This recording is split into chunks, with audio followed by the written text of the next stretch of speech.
and this is my presentation about school laws in Illinois. I was looking up some school laws in Illinois, and this one law caught my eyes, which is number HB 4657, Emotional Intelligence Education Task Force. It started from last November 28th, 2018.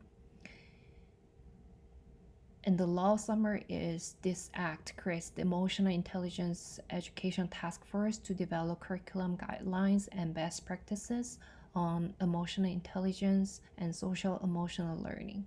So this law is to beginning with the 2019 to 2020 school year, every public elementary school and high school in Illinois should include in its curriculum a unit of instruction of this emotional intelligence, and it requires this unit of instruction to include teaching how to recognize, direct, and positively express emotions.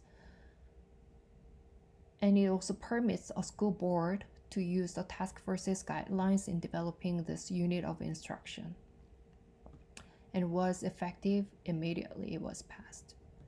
So what is emotional intelligence? It's the ability of individuals to monitor their own emotions and those of others. And it's very important because it's highly related to self-awareness, self-regulation, motivation, empathy, and social skills. Have you heard of Howard Gardner, who talked about multiple intelligence? Can you name them? Those 8 multiple intelligences are here. And these two, interpersonal and intrapersonal intelligences, are very related to emotional intelligence. So what if students lack emotional intelligence?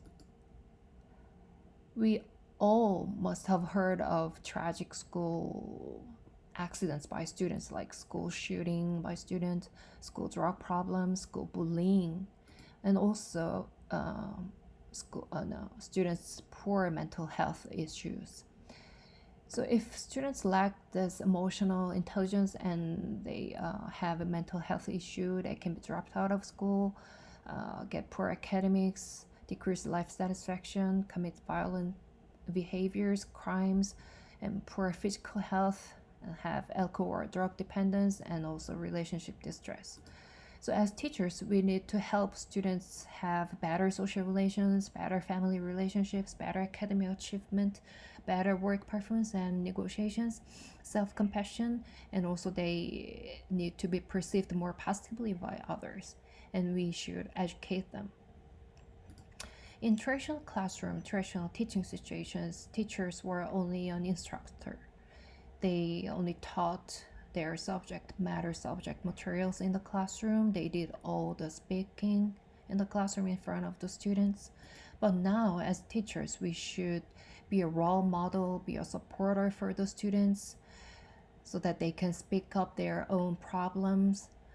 And we should praise students more often when they speak up their issues and problems. And during lesson time, we should connect this mental health or emotionally intelligent subject to our teaching. And as teachers, we need to be also educated about these emotional intelligence and mental health issue problems, what are the signs and what the symptoms are. And parents also need to be included. But this emotional intelligence has weaknesses itself, because emotional intelligence is not quite an ability or a skill or a capability, but rather a knowledge or a moral quality, so that it can't be educated. And to measure this emotional intelligence, we use self-report measures, but it is highly susceptible to faking. Students can fake their answers to get high score of their emotional intelligence. But in summary, we as teachers now in classroom these days, we need to put this IQ and EQ together so that we can help our students become more successful and happier in schools, at homes, and in their lives. Thank you for listening.